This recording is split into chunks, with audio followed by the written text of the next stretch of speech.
Last time you saw me stitch a sail. Now I have sewn the panels together, and it's time to cut out the actual sail. I cut along the lofted edge. Here in the luff I add 1 cm for attaching the tabling.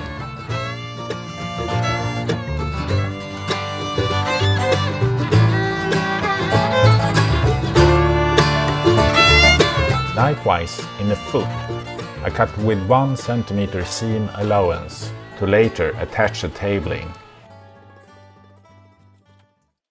Leftover cloth is oriented to fit with the threads in the sail. The sail and the edge will move in the same way if the orientation is the same. I will use these scrap pieces to cut corner patches. I measure out the size of the patches. The largest one should be about 10% of the side it supports. I also need 1 cm extra for the hem. It is easier to shape with some support marks in between. Now I can cut the patch, maintaining the cloth orientation. Smaller sized patches are also cut. All 3 corners need at least 3 layers of patches to be strong enough, as I have an unusual head solution with a top stick. I make a fold-over solution instead of a regular headboard. Batten pockets are also made out of scrap cloth. I will make a fold-over pocket. A small laminated wood strip will work as a batten. I prepare to hem the edges. With an elastic band I will get better stretch and less chafing. I mount it so it's stretched when the batten is at the end. Also the top batten pocket is made this way. The mid-leech pocket needs to be integrated with the reef patch. I use a plate to shape the cloth before I cut it. To the outer layer I add a second chafing layer. Also this is integrated with the reef patch. The third layer is also shaped with a plate, but do not interfere with the batten pocket, and is just shaped round. An elastic band is added also to this batten pocket.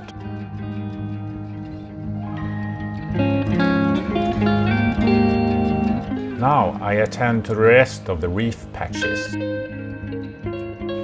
3 layers of different sizes are made.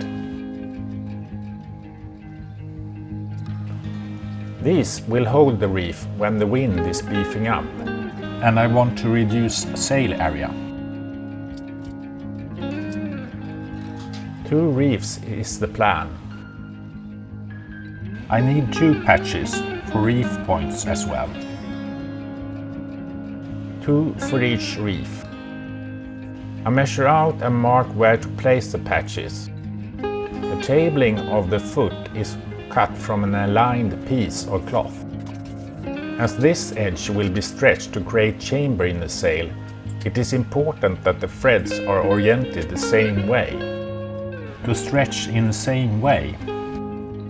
The same is true for the luff. Although I do not have any piece long enough, so I have to sew 2 pieces together. Now I am ready to start the actual sewing. I start with the patches in the sail. These are easier to do when the edges are not so bulky. I sew a hemmed edge on the reef point patch. Now all 4 reef point patches are done. They turned out quite alright. Now I turn to the edges. Corner patches can get humpy if you don't take care. It is important that the fabric do not slide as you turn. Here I pin the fabric together before sewing. Sticky tape is an easy solution. I don't have any, so thus I have to be careful. Without sticky tape I don't have any problems with smearing the needle and the machine with glue.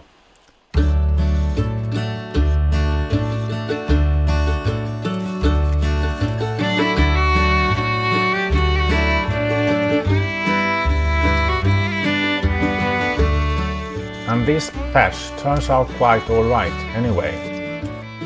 Now I pin another set of corner patches together. The two smaller layers of the tack corner patch are pinned down.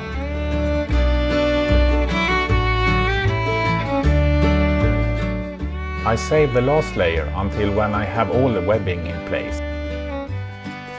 I also leave space for the hem at the edges, both in the foot and the luff of this tack patch.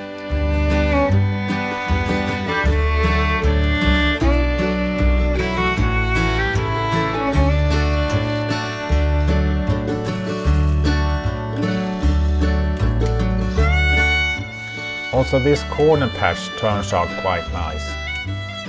With the reef patch, the seam circle is longer. It is half full and not just a third of a round. This can get more humpy. It is easier to sew the straight lines first, but I recommend that you instead start with the turning seam. That way any humpy parts can be flattened out as you sew, instead of gathering at the end of the seam. Here I succeed in only getting a small hump.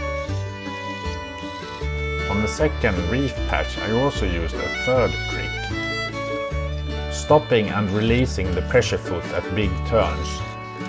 This makes it possible to flatten the cloth before any big humps has been gathered. Another trick is to pull the upper and lower fabric as you sew. Doing all you can to keep the cloth flat takes time. A lot of turns to take and cloth flattening to do.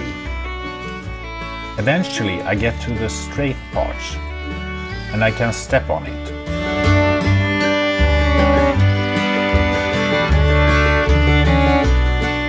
For the next step I need to lay down the sail.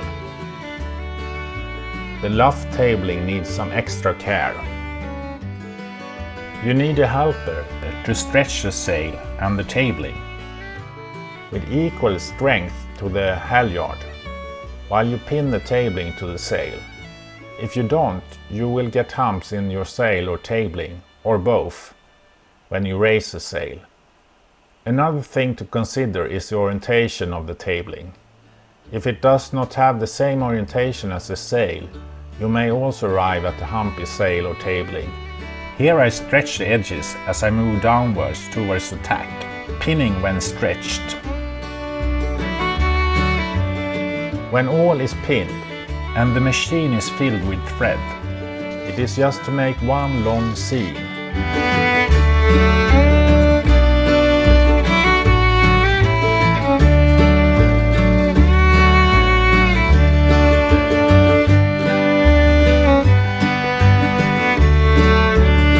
Now the batten pocket. I first attach the elastic band. Then I do the hem. This is pretty straightforward. Only in the stretchy band you need to take care. But it ends well. Then I sew on the pocket to the sail. First the chafing side. This is easy, as all sides should be sewn.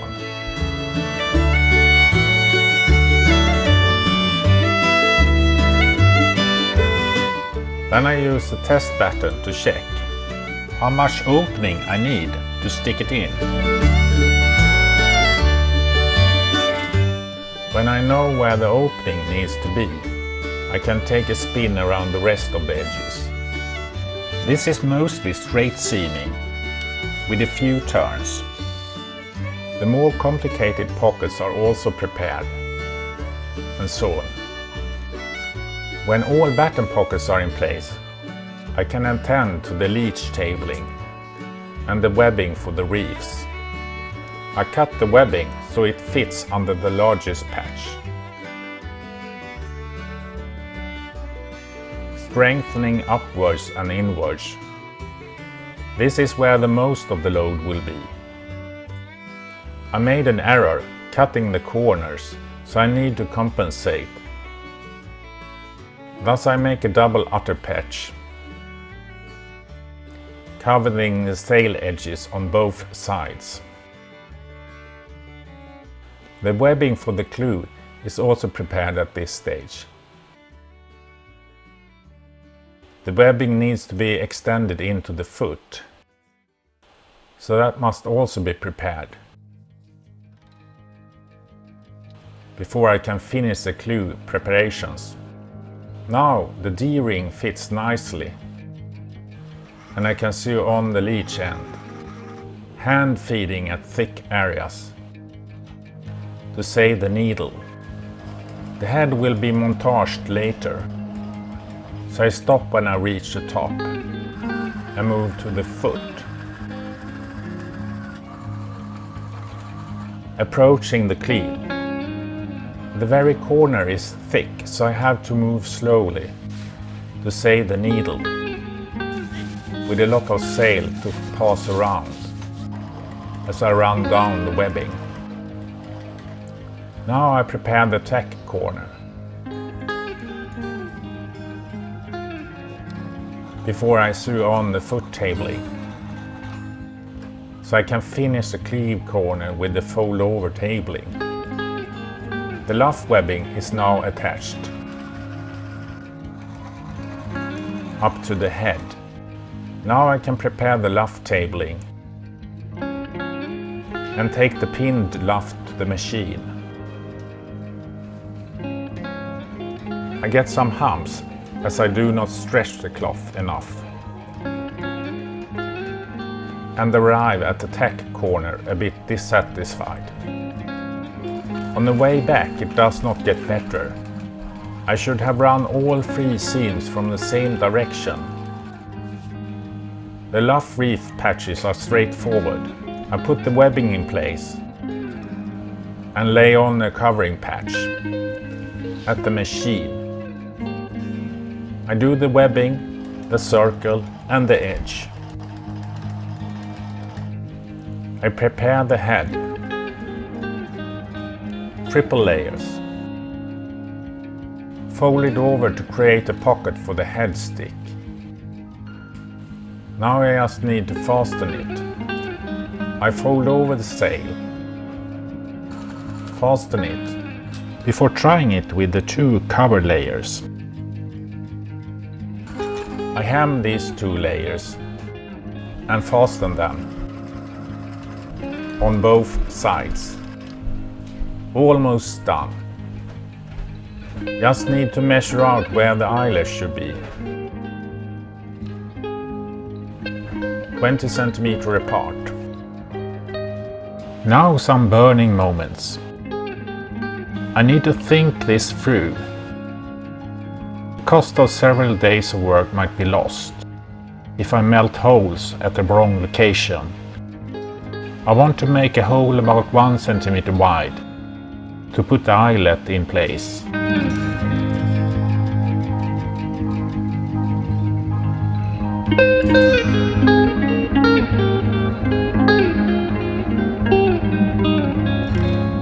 If you found this episode informative, please consider to give it a like.